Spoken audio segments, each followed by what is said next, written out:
You're listening to WTMFI 67.42 FM Chicago.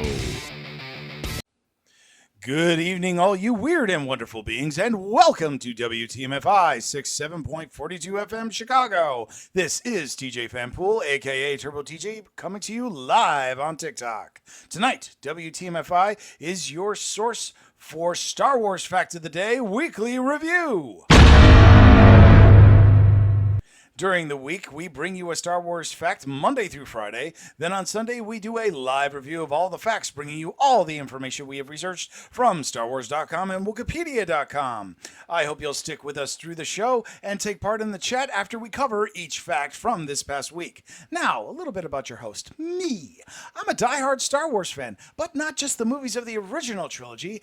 I've been following Star Wars since I was a kid, starting with the original trilogy, but I didn't lose that interest at the end of the trilogy. My passion for Star Wars made it part of my whole self, and I fueled that with books, comics, movies, TV series from the 1980s all the way up until today that expand my knowledge and lore of the Star Wars universe. So thank everybody so much for coming in. We've got Can't Sleep, who already helped me achieve my goal. Abby from the Dark Side, thanks for coming in, always being a great supporter. Bat Knight for coming in, and everybody else who's come in so far. I hope you'll stick with me throughout the whole show. I've got some great facts this week that I've covered, and I really enjoyed researching a lot of these because they're some of my favorite subject matters because they tie into some of the stuff that really got me gung-ho about Star Wars, and it's the more expanded universe stuff that I wanted to cover this week, a couple little pieces, but there's some other stuff that I just thought was so cool, and I did accomplish part 3 of Lego Star Wars, so that was part of the reason why I was excited about this week because I did the live build, and I actually do have some of the live build stuff here, and thankfully Can't Sleep helped me with my press start goal. I will be displaying this stuff on camera once we get to the final part of the facts. Okay. So for anybody that's in the chat that wants to take part, I am going to be reading through the facts, and then I'm going to leave it open if you have any questions or anything you want to talk about. I'll leave it open for you. Something that Abby and I were talking about before we started the show was about Star Wars role-playing game. So I'm actually going to be doing a fact on that. I'm probably not going to be doing it this week. I've already got my facts lined up for this week, but I will be doing a future one about Star Wars role-playing game because just like D&D, Dungeons and Dragons, they have actually made a role-playing game for Star Wars. Now, it's continued to advance over time. It originally just covered the original trilogy, but when the expanded universe happened in the 1990s, they expanded the Star Wars universe for role-playing. And then when Knights of the Old Republic and all the video games came out, they expanded it even further. And then with Mandalorian came out and the prequel trilogies came out, it expanded even more. So there is a vast universe of role-playing that's just about Star Wars, where you literally can create your own character or take on a character that already exists or go 10 times further with a character if you want to. And you can be a pilot, a bounty hunter, a mobster, a Jedi, a Padawan, an ex-Jedi. You could be an Imperial officer. You can be a Rebel officer, depending upon where your game master or DM wants to decide on where to go. You could even do a D&D version of Star Wars. You're basically playing the characters in a fantasy world or on a world where you're reduced to using fantasy equipment and stuff like that. There's no limit to the story you can do. In fact, you could do an entire one that's set in Lego Star Wars if you wanted to. That's an entire role-playing game option as well. So I've got some great stuff to talk about today, so let's go ahead and get started with the facts for this week.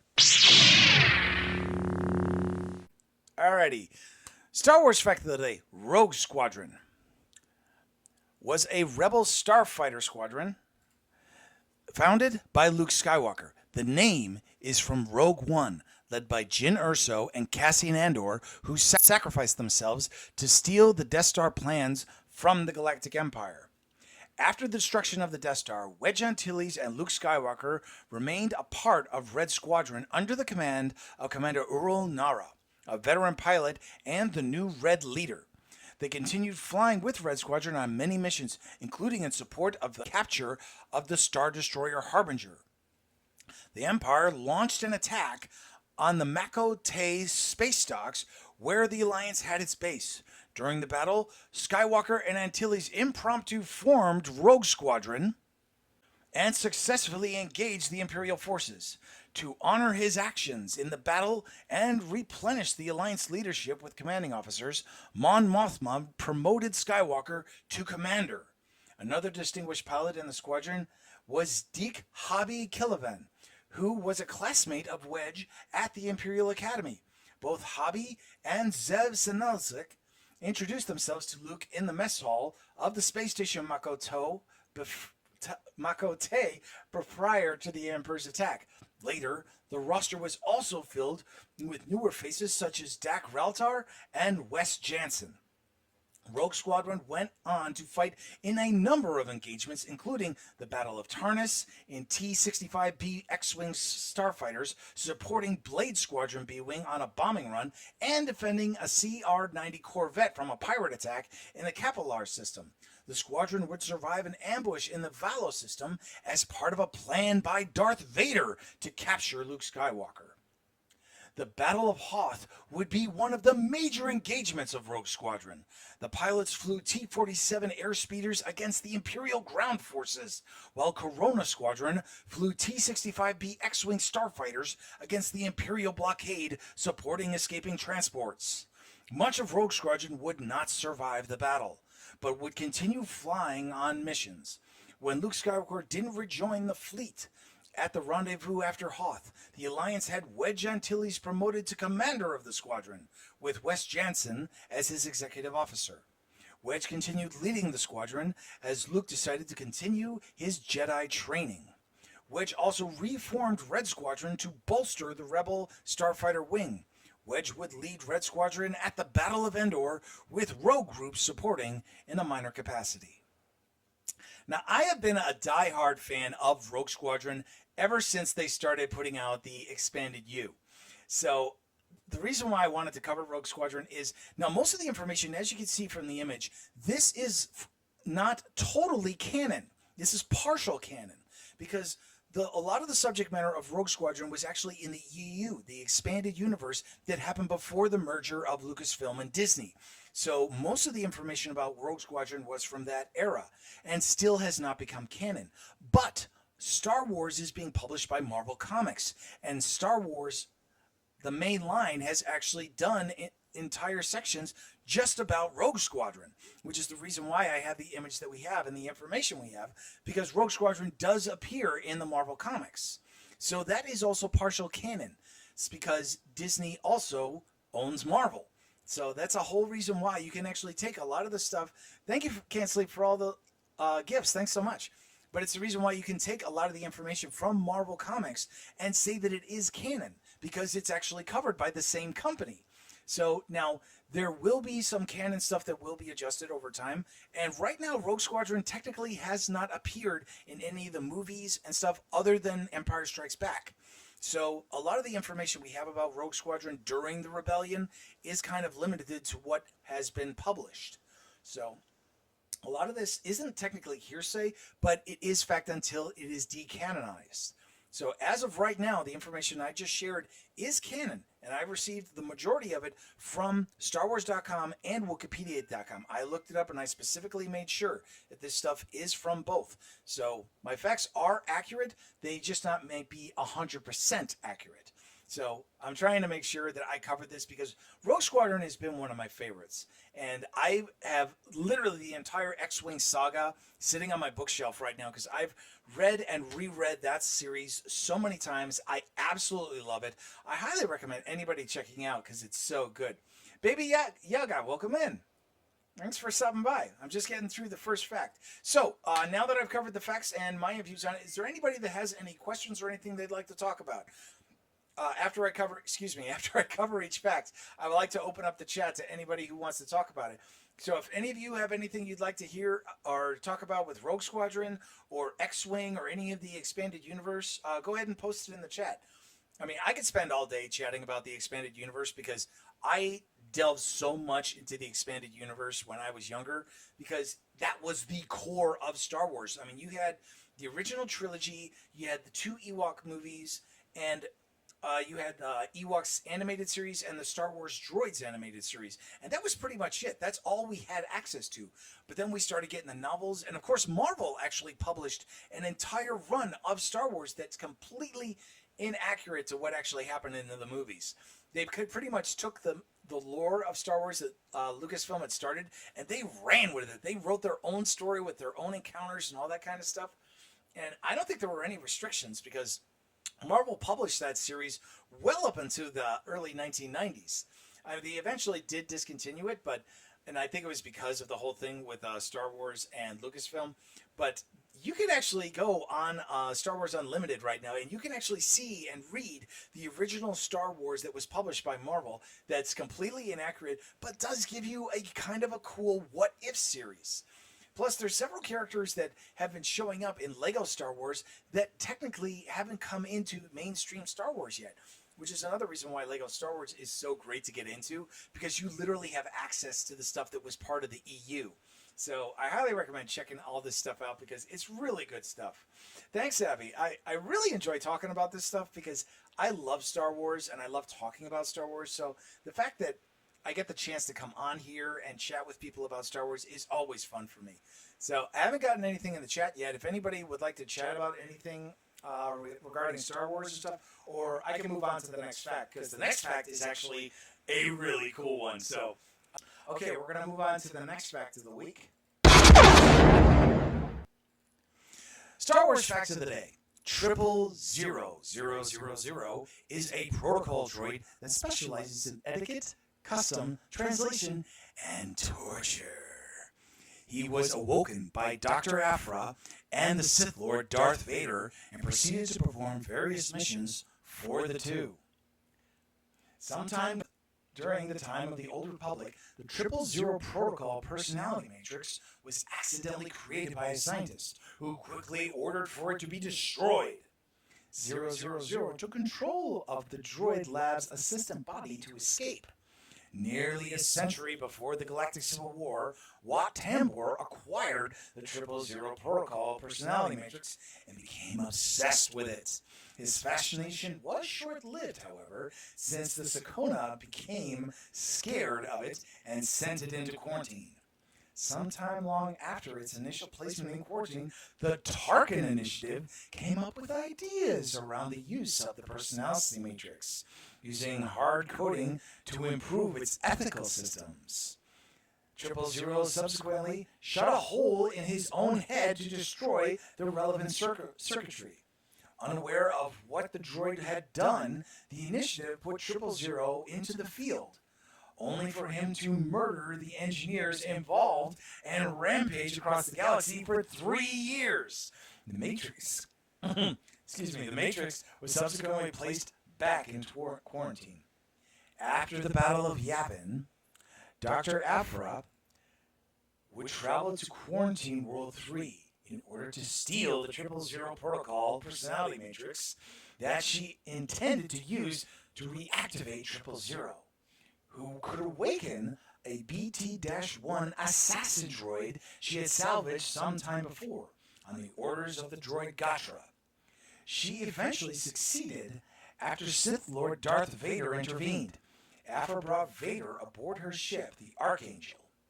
Aphra inserted the personality matrix into a silver protocol droid's body and turned it on. 000 awoke and introduced himself as a protocol droid specializing in etiquette and torture. As Aphra imprinted herself and Vader as 000's new masters, 000 thought better of shaking the hands of his new masters, thinking he may accidentally kill them with an electric shock. So he instead inquired whether he could be of assistance. Aphra told him he could awaken BT, or BT-1, as he spoke the R&D languages that only droids associate with the Imperial Tarkin Initiative. 000 did so, and BT instantly took hostility to Vader and Aphra, but 000 berated him for wanting to kill their new masters and shut him down. 000 and BT would have many maniacal adventures with Dr. Aphra and would become one of the most feared droids in the galaxy. Now, I had it looks like Terminator. See, that's exactly right, Bad Night, because that's exactly what he is. So basically, 000 is kind of like the torture droids that we have seen in Star Wars, where they torture other droids, except 000 tortures not only droids, but also multiple species of aliens and humans as well. His base, I wasn't able to get the picture to show it, but his fingers, literally, he has tools and stuff that come out of his fingers. Kind of like if you saw Book of Boba Fett, the guys who add the additional parts and stuff to their bodies. That's basically what he has, except he uses them for torture. And I've read some of the stuff in the Dr. Aphra comics, and this guy is not someone you want to have a casual conversation with, because he will work it out so that he can actually torture you. Like, he will be all polite and stuff like that, just to get close enough to inject you with a numbing drug, and then he can have his fun with you. So, this guy is super scary. Now, I'm going to be covering the droid that he brought back, BT, because that droid is even scarier than him, because he's an assassin droid. So I'm planning on covering him this week. He's one of the ones I'll be covering. But I highly recommend to anybody who wants an alternate view of Star Wars universe, you need to look up 000. He's featured in the Dr. Aphra comics, in D-Squad, and a bunch of other comics that were actually done. And he hasn't technically been shut down yet. He's still active. For one, me personally, I thought he was going to show up in an episode of The Mandalorian, because they had a quick second where you saw a droid that looks like him on the planet that Mando and Bo-Katan go to, Plizar 15. Sorry, the name slipped out of my head there for a second. And I was expecting them to be there, but thankfully they weren't, because that would have been a bad situation for Mando and Bo-Katan if they had to go up against them. Maybe they still will. Thank you, Abby, for posting that. I'm hoping that they actually bring them in at some point. I have to go back and double check the history on them as I was reading it. Which, if you want a quick history on 000 at BT, Evan, welcome in. You can look him up on Wikipedia.com. They go into so much more detail on his history on Wikipedia.com. I mean, I went into the Dr. Aphra comics because I've read a few, because it ties into the original trilogy. And okay, can't sleep. That's fine. Thank you so much for coming in. Come back whenever you can. But yeah, his information is so cool, and I absolutely loved reading about him. And the fact that he comes across that way. And the funny thing is, and this is interesting if anybody's interested in this, in the EU, in the Star Wars before the merger with Disney, Dark Horse actually had a series called Droids, where they had a droid that was very similar to 000. He was an assassin droid that looked exactly like C-3PO. And I thought it was so good. And he really was scary. And there was a whole run where he had disguised himself. He had basically disabled 3PO and shoved him into a trash compactor. And the trash compactor was offline, but it was going to be coming online in like a couple days. And he basically disguised himself. But he couldn't disguise himself from R2, and R2 ended up busting him. But it was so cool to actually see. There was like a moment where you were like, oh my god, this guy's going to kill Luke. And then thankfully R2, once again, saves the day, saves 3PO. But it was so good. If you get a chance to look it up, Dark Horse Comics Star Wars, look up Killer C-3PO. It's a really great short story. I think it's on Wikipedia.com. I unfortunately can't remember the issue numbers. But just look up Star Wars Droids and you'll be able to find it. And just specifically look up Dark Horse Comics. But it's so good. I highly recommend to anybody who's looking for anything alternate Star Wars, because that stuff is so good. And me personally, I absolutely love it. So, does anybody have anything they'd like to chat about regarding 000? I don't have a lot of information about him other than what I covered, but his information is available through Wikipedia.com and Star Wars that's done by Marvel. In fact, Marvel is the one who literally cooked him up to work with Dr. Aphra. And because also remember, I'm trying to cover all the big names that I'm hoping are going to come out, because I originally covered Black Chrysanthemum because he was in Book of Boba Fett. And everybody's expecting Dr. Aphra to come in at some point. We don't know when, we don't know how, but everybody is hoping that Dr. Aphra comes in, because she's one of the more unique and interesting characters from Star Wars. And the fact that her popularity made Black Chrysanthemum so popular, and because she works with 000 and BT1, a lot of people are hoping that these characters are going to come into mainstream Star Wars.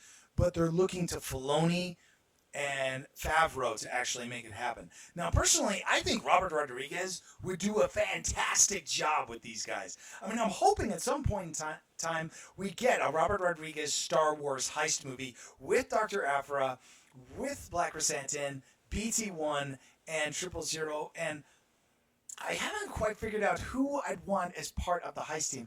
I was actually going to post this up as a question online to see who else you would want on this kind of thing, because when I was thinking about a heist team, we kind of saw this in Mandalorian with Miggs Mayfield, and I kind of want Miggs Mayfield to be part of this because he's ex-Imperial and stuff like that, so he'd know like the protocols and stuff like that.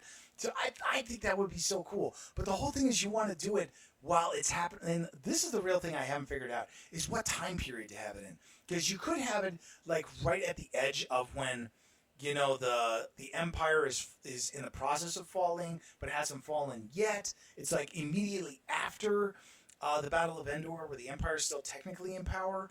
So I'd be interested to see them do something like that, where the Empire doesn't have the resources to combat them, but they're able to succeed in the heist. So I personally think that would be so awesome, but I don't know if that's actually going to happen. I would love for it to happen, but again, it's not my choice, and you got to wait for, you know, somebody to actually write up the script and stuff like that. But I'm sure it's going to happen at some point. Okay, I'm not seeing anything in the chat. If anybody wants to chat anything else, so I'm going to move on to the next fact. So if anybody has anything they want to chat about, just pop it into the chat. I will definitely bring it up. And if something I mention catches your interest, post it up in the chat. Demi, welcome in, and I'll be glad to talk about it. Okay, we're going to move on to the next fact here. Star Wars fact of the day. Captain Giliad Pallaeon, a human male from the planet Corellia, who served in the Republic Navy and later as a captain in the Imperial Navy during his service in the 96th Task Force, led by Grand Admiral Thrawn. Pallaeon participated in several Imperial gatherings to search for promising individuals to bring into his admiral's service. One such recruit was Magistrate Morgan Elspeth of Corvus, whom the captain met when the former showcased her TIE Defender designs to a group of Imperial officers. Later, Pallaeon, now in command of the Star Destroyer Harbinger, which I mentioned earlier, was reassigned to assist Thrawn's 7th Fleet. Together with Thrawn, by then a Grand Admiral, Pallaeon participated in the Imperial blockade of the planet Lothal until the rebel Spectres and their allies liberated it. During the liberation, all Imperial starships present were destroyed by flocks of spacefaring Purrgil, and Pallaeon's communication with Grand Admiral Thrawn was quickly cut off. Although the captain survived the battle, Thrawn disappeared into the unknown when the creatures pulled his flagship, the Chimera, into hyperspace. Pallaeon continued to fight against the Rebel Alliance in the Galactic Civil War and went into hiding after the Empire's defeat. While the Alliance reorganized itself as the New Republic, the Empire fractured into various holdouts. Alongside other Imperial remnant warlords, such as Moff Gideon and Commander Brendol Hux, Pallaeon formed the Shadow Council to coordinate their efforts to restore the Empire secretly. Captain Pallaeon represented his own delegation in the council, whose members each operated in a particular sector of the galaxy. Pallaeon held a considerable amount of resources and equipment at his disposal. Morgan Elspeth began working to secure Grand Admiral Thrawn's return to the galaxy due to a vision from the Great Mothers. Giliad Pallaeon was informed of Elspeth's efforts and eagerly awaited news of her progress. Welcome in. Within the Shadow Council, Pallaeon frequently spoke of Thrawn's imminent return. Pallaeon did receive skepticism from the other Imperials, specifically from Moff Gideon, who was later defeated by the Mandalorians when they retook their homeworld from the Empire. He warned fellow warlord Janu about the latter's hit-and-run operations to plunder the hyperspace lanes, believing they were gaining too much notice by the New Republic. while other council members voiced their opinions in favor of a demonstration of power for citizens of the galaxy. Pallaeon advised the group to be cautious about revealing their true strength until Grand Admiral Thrawn returned, which, in his opinion, would bring forth the reemergence of the Imperial military while providing sufficient time for the completion of Project Necromancer, survived by Commandant Brendel Hux. Many of these warlords failed to heed Captain Pallaeon's warnings and paid the price for their hubris when the New Republic agents came for them. Now, I had so much fun researching this one because it tied into so many of the things that I was talking about in the facts previously. Specifically, Rogue Squadron is the one that actually steals away the Star Destroyer Harbinger right after Pallaeon is transferred over to the 96th Fleet. Meltix, welcome in. And I just thought it was so ironic that Marvel thought so quickly to actually mention that and to actually tie that into Star Wars Rebels. I just thought that was so cool that that the comic books were able to work with the TV show and actually tie that in canonically. So that's the reason. That's the other reason why I really love reading the comic books, in addition to all the stuff that has to do with the TV series, is because there's so much in the comics and the TV shows that you can tie in, which is the kind of thing that you'd expect Marvel to do, but they just don't do it that much. But Star Wars is actually making a bit of an effort to do that in working. Dexter, welcome in working with Marvel to actually have a lot of the comic book stuff transfer over to Star Wars. Because we've already had several characters and subject matters that were brought up in the comics brought over into mainstream Star Wars, specifically Black Chrysanthemum, Boba Fett, and several others.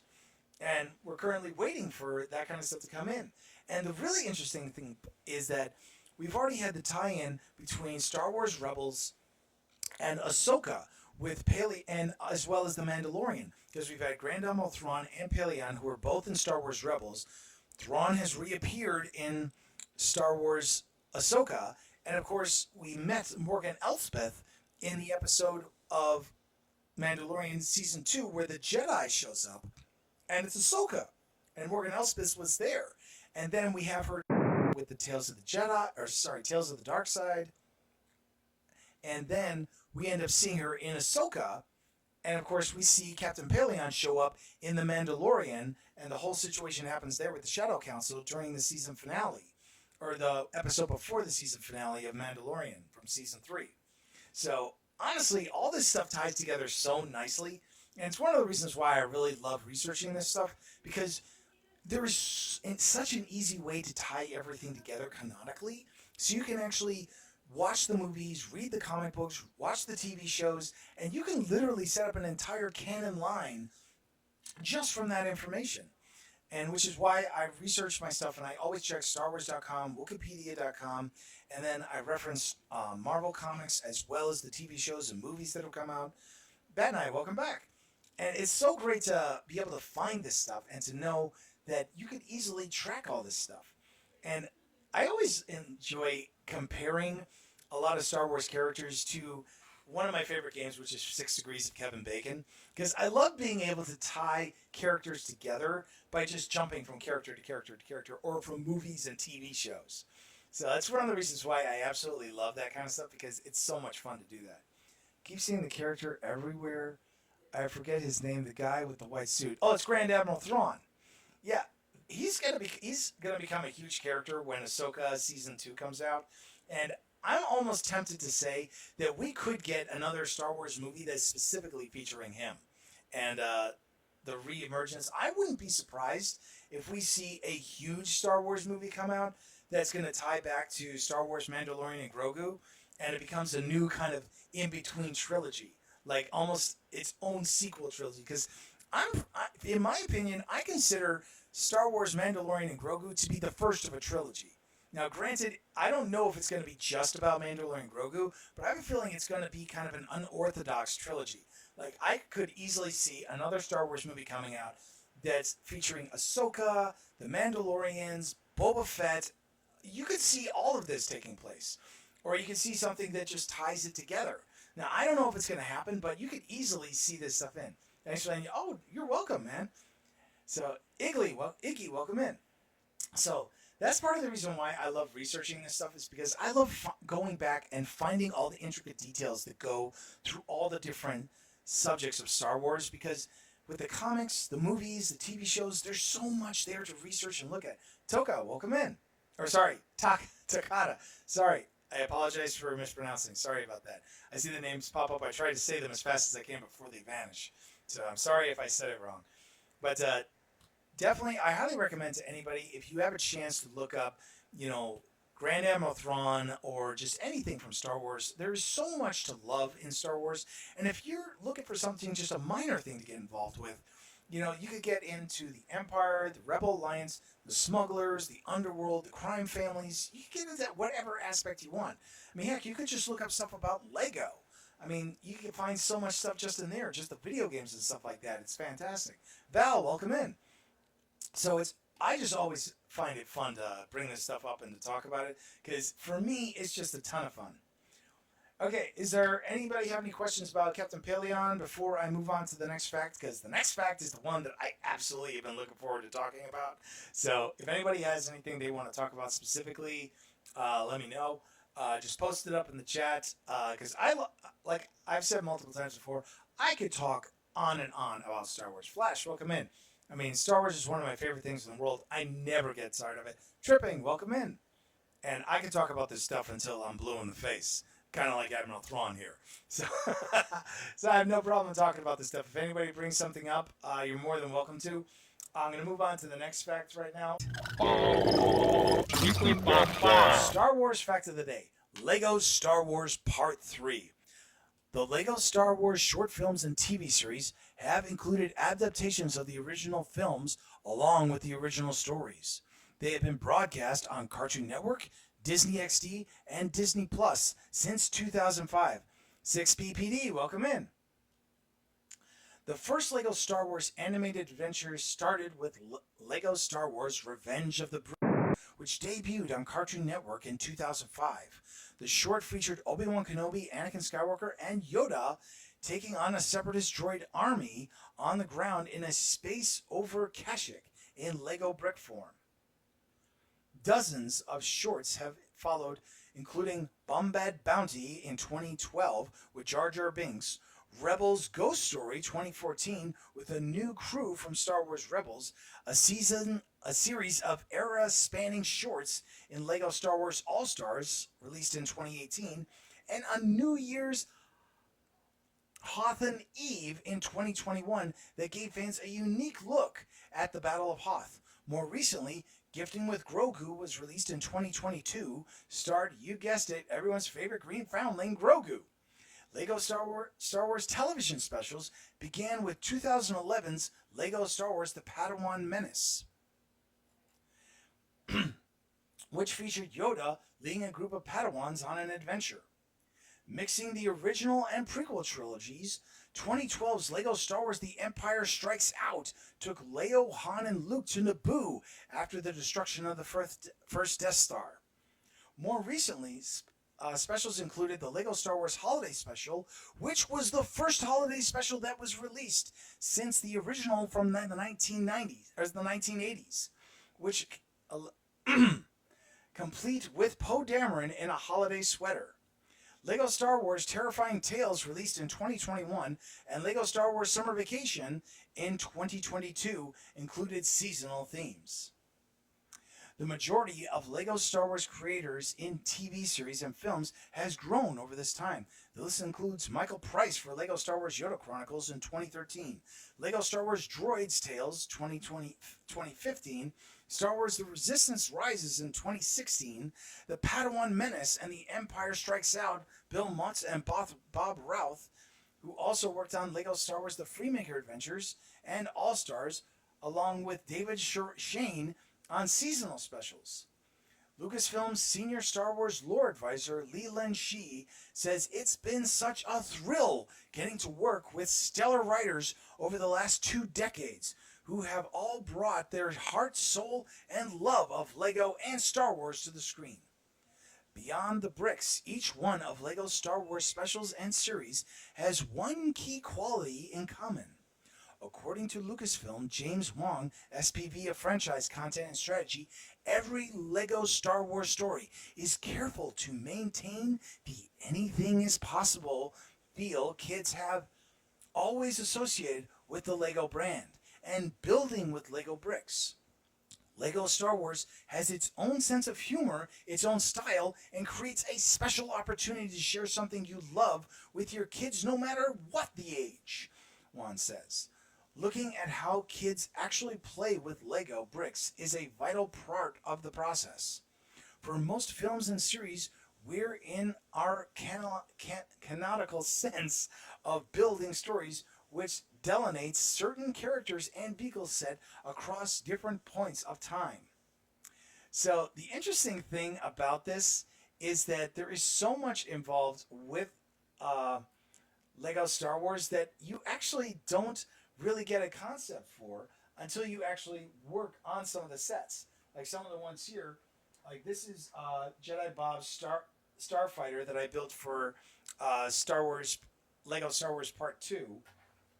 And this is the one that I just did recently. This is the Force Burner that I did just a couple days ago. I have the time lapse I'm going to be posting up later today, as long as I don't run into too many issues with it. But Lego Star Wars has been a huge thing for so long, and the most recent one is the Rebuild Galaxy series that they have on Disney Plus. If you get a chance to watch it, it is phenomenal. I literally just rewatched it a few days ago, but there's a bunch of other series and limited series that were done. Like one of the more well-known ones was Lego Star Wars: The Freemaker Adventures, which originally aired on Disney XD. And this right now the series is currently out and available because technically there was a ownership issue that's going on that they currently can't show the full series on Disney Plus, but you can actually watch it. Some episodes are available currently on YouTube. You can actually find them elsewhere. Stellar, welcome in. Excuse me. And right now they do have the shorts from the Freemaker Adventures on Disney Plus, but they don't have the full episodes yet. Who is Grand Admiral Thrawn? Actually, they don't have Grand Admiral Thrawn in Lego Star Wars just yet. I keep waiting for them to bring him in, but they haven't brought him in yet. It's like the face of Star Wars. Without him, it's empty. Well, that's the thing that actually, let me move this here. You can actually see here, there's actually a white Darth Vader in Rebuild the Galaxy, where it's actually an alternate version of Darth Vader where he's a nice guy. He's the Anakin Skywalker that didn't fall to the dark side. Which they also have Palpatine didn't fall to the dark side either, where he's an actual Jedi. And that's an interesting thing that I thought was so cool about Lego Star Wars is they actually have this kind of what if kind of aspect that you get to enjoy with Star Wars, that they will bring in so many different characters that you didn't know exist. So I'm currently waiting for them to bring in like for one, they haven't brought in the Mandalorian into Lego Star Wars just yet, but for Rebuild the Galaxy, they actually brought in the Landalorian, where it's the Mandalorian played by Lando Calrissian, which I thought was so cool. And they actually got the original voice to come in. I think it was the original. I believe it's Billy D. Williams. I'm not 100% sure because I honestly watched the series, but I forgot to watch the credits. But I would definitely recommend checking it out because it's actually really cool. And they actually did a really good job for displaying him. And the whole aspect about how he actually captures people is so cool. So I'd recommend these shows because they're so good. The main reason why I really like it is because I love this aspect of a what if. And it's one of my favorite things from Marvel Comics that I love reading the what ifs. And when Disney decided to come out with the Marvel what if, it was so good.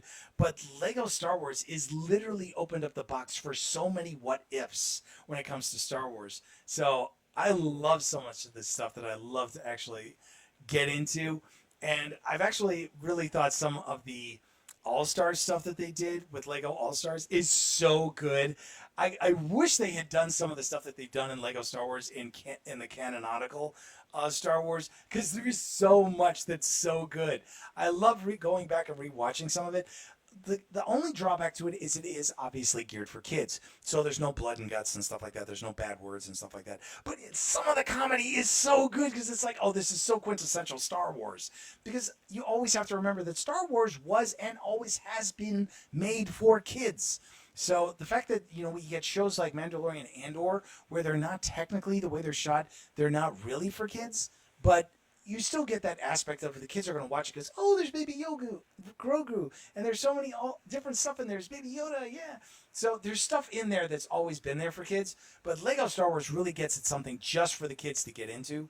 Not to mention they can get the cool sets that they can put together and build their own ships and stuff like that. That's one of my favorite things to do with Lego is to just build my own ships. SB, welcome in. So much you just said. I know. I'm sorry, Abby. I tend to ramble when I talk about Star Wars because I get so excited for it. It's one of my things. And I get so excited about Star Wars that I kind of run through so much stuff so quickly. And I know it's a lot to take in. So this is why I open up the chat if somebody wants to talk about something. Let me actually touch base on some of the stuff. So let's see. Who is Grand? So sorry I missed this, but yeah, thanks for bringing up about Darth Vader and stuff like that. Yeah, there's so much to love about Darth Vader, but there's also so much to fear about Darth Vader. He's one of my favorite characters from the series, mainly because of his whole story arc. Not so much when I first met him, because honestly, I always thought of him as a bad guy. It wasn't until Return of the Jedi that I actually gave him any props and stuff like that. Of course, when you watch the original, the prequel movies, and you get this whole story of Anakin, and then more importantly, you watch the Clone Wars series, when you combine those two together, the entire life of Anakin Skywalker and Darth Vader, you really get that aspect of what this guy really went through. And which is part of the reason why I really love that there is so many fans out there that are wishing for a what if, the story of what would have happened if Anakin had not fallen to the dark side. So that's always a fun one for me that I love to go back and look up. But let's see, who is Grand Admiral Thrawn? So to Abby bringing that up. So Grand Admiral Thrawn, he is a member of the Mirandishru, which is an alien species that's from the Outer Rim. We actually haven't gotten more about his species. There was great coverage of it in the expanded universe, but unfortunately we haven't gotten a lot of his canon stuff brought in yet, which I'm hoping we're going to get some of that during the Ahsoka series, but we haven't gotten a lot of his background just yet. So I'm hoping that gets in at some point. I'm hoping that we get something, because I have a feeling that we're going to get another Rebuild the Galaxy at some point in time, and I would love for it to be something that has Grand Admiral Thrawn, where he becomes like a Sith Lord, but he still has his strategic capability, which I think would be so cool. Which, Abby, I know how much of a fan you are of Darth Maul. If you have not seen Rebuild the Galaxy yet, you totally need to see Maul in it. He is awesome. I absolutely love him. So definitely check that out at some point. He technically is a rebel, yes, but I just love the fact that he's musical inclined. I just love that, and I think that he's actually voiced by the actual guy who actually does Maul's voice. I'm not 100% sure on that. Like I said, I just watched the show. I didn't watch the credits for everybody doing the voice. I think I did catch that Mark Hamill did his own voice in it. So there are some people that did actually do their own voices in the show. So I highly recommend checking it out just for that, because it's so good. Let me see. No, there's no Thrawn. He unfortunately was not in the last episodes that I've watched. I don't think he's actually shown up in any of the Lego Star Wars yet, though I think that's because he hadn't canonically been brought in, and he was in for such a short time in Star Wars Rebels. So I don't know if they're going to... And the other thing is that he's not as big of a known, though I do believe he did have a minifigure released. I'm not 100% sure. I think his minifigure was released in Lego Star Wars, but he hasn't been done in the animation just yet. Though I'm not even sure if he's in the Lego video games or not. He might be. I don't know. So that's something. That's one of the things I'm definitely gonna have to research. So that's part of the reason why I really loved, and especially the pieces of the past where the Force Burner shows up. We get so many characters that show up in that one. Even Cal Kestis' character from Fallen Order, he comes in, and we get so many characters that are in there. They actually there's one where I'm trying to remember which one of if it was, because they had a couple. I think Jin Urso actually is a. That's right, Jin Urso is a Sith in Rebuild the Galaxy. Cassian Andor, he's actually a space pirate. They actually bring him in. He's a space pirate that works with Padme Amidala. So that was really good. That was in the Pieces of the Past stuff. So that was really good. So I'm hoping that we get a third Rebuild the Galaxy where they take it even further, because we had the whole thing where they kind of destroyed the entire universe and then reformed it. So I'm hoping we get a little bit more. And there's so many different variants of Star Wars that I'm hoping they bring in. Like, one of the main things that I thought was so cool is we got the giant K2SO versus the giant Chewbacca, which that battle was so cool. And I love the fact that we get Darth Ray and Darth Rose. I thought those were so cool. And don't even get me started on Darth Jar Jar. I mean, that was awesome. I really hope we get more with Darth Jar Jar, because that was so good. I absolutely love that. That was one of my favorite things about that. It was so good. Okay, I'm going to move on to the next fact. Star Wars fact of the day. The Crucible, an ancient Jedi vessel dating back to the days of the Old Republic. For centuries, it ferried Jedi students to the sacred world of Ilum, where they would undergo the Jedi ritual known as the Gathering. The Crucible was a Paladin-class corvette manufactured by Rydell Vehicle Corporation. The Crucible was a ship of this class that was custom built for the Jedi Order.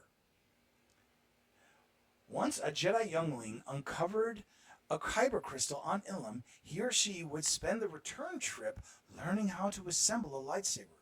The children would learn from the ancient wise architect droid, Professor Hu Yang. Originally, when the Jedi Order was established, the Jedi would feel parts through the Force that had some unknown meaning. The Jedi would collect these pieces and later use them in the assembly of their lightsabers. The professor would found appropriate hilt casings and any other stylized parts from his vast collection, and then provide the inner workings for assembly to each youngling's lightsaber. This would also be based on the species of the youngling and where they were from, so the hilt would not only fit their hands, but be comfortable to use, and parts would be available from their whole world.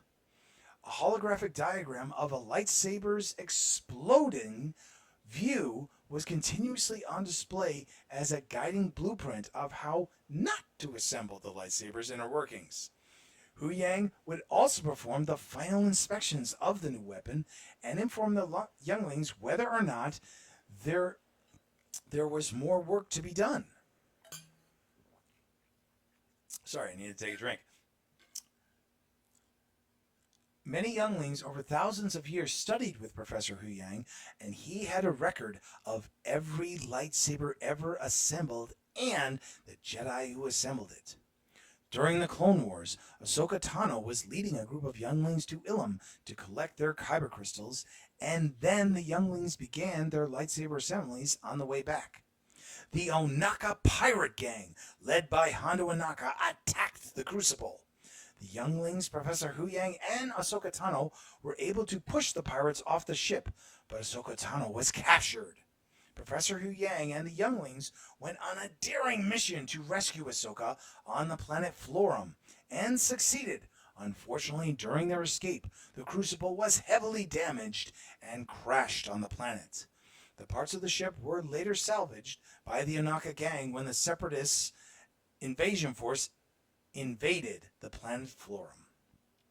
So I really just wanted to cover this because I haven't covered a lot of stuff on the Jedi in a while, and this was one of the more unique ships that was actually in Star Wars, because it was a ship that was specific for the Jedi, that was basically a moving temple. Because you have Professor Hu Yang, voiced by one of my favorite actors, just because his ability to communicate through his voice is so amazing. Many of you know him as Doctor Who. Oh my God, his name just slipped out of my head. I hate when that happens. I literally had his name in my head and I just forgot it. I'll have to look it up in a few minutes. But I really love his character. And of course, he's featured in the Ahsoka series. And I highly recommend, if you guys haven't watched Star Wars Clone Wars, there's the episodes of The Gathering. And they go in succession where it's 3 episodes where you have Ahsoka leading the younglings to Ilum. And then they're riding on the Crucible on their way back. They get attacked by Hondo Ohnaka's gang, and then they end up on the planet Florum to rescue Ahsoka. And it's really good. I highly recommend you all check it out because it's really so amazing. And there's a concept that's brought up with the Ohnaka gang in that particular episode, is that kyber crystals are extremely valuable, that they absolutely want these things more than anything. And I just thought it was so cool to get that aspect of that. Kyber crystals aren't just sacred to the Jedi, they're also extremely valuable, and that pirate gangs would actually attack Jedi. Crazy enough, they would attack Jedi just to get the kyber crystals, which is the reason why they actually had to have people defending Ilum, to prevent them from stealing these things. But the other thing is that they were also hard to find, because if a smuggler or a gambler or a pirate just went to Ilum and went looking for them, they wouldn't be able to find them, because the Jedi younglings actually have to go on a special trial to actually find them, and not only find a kyber crystal, but one that's in tune to themselves. And this is something that's actually brought up in Marvel Comics, is that the kyber crystals are actually, in sense, sentient. Like, they actually have a ability to communicate with the Force wielder that they are meant to be with, which is the reason why this is something that's brought up in the Marvel Comics, is that Luke Skywalker wasn't able to get his lightsabers to work. After he lost his lightsaber during the Empire Strikes Back on Bespin, you also have to remember that lightsaber that Luke had wasn't even the one that he made. That was Anakin's lightsaber from Revenge of the Sith that Obi-Wan gave to Luke. So technically, it wasn't even technically communicating with Luke. It was connected to Anakin. So Luke doesn't even get his kyber crystal until much, much later. And that's what I really loved. I'm actually reading the comics right now where Luke is actually getting his lightsaber and he's actually finding his own kyber crystal. But the problem is he can't go to Ilum, because right now Ilum, we learned this from Jedi Fallen Order, that Ilum is being plundered right now for the kyber crystals by the Empire. So Luke can't even go to Ilum to get a lightsaber kyber crystal. So he has to basically find them from elsewhere. And this is where you find out that kyber crystals do grow on other planets as well. And like Chirrut said in Rogue One, that the hardest stars have hearts of kyber. And that's an interesting fact that you could actually, is that kyber crystals come from stars, which really brings up an interesting point, is why Ilum has so many, and yet it's an ice planet. Brings up an interesting atmospheric and spatial thing to that, of what happened to the world. So that's something I just wanted to bring up because I think it's so cool. That was my last fact. So that's the end of the facts for this week.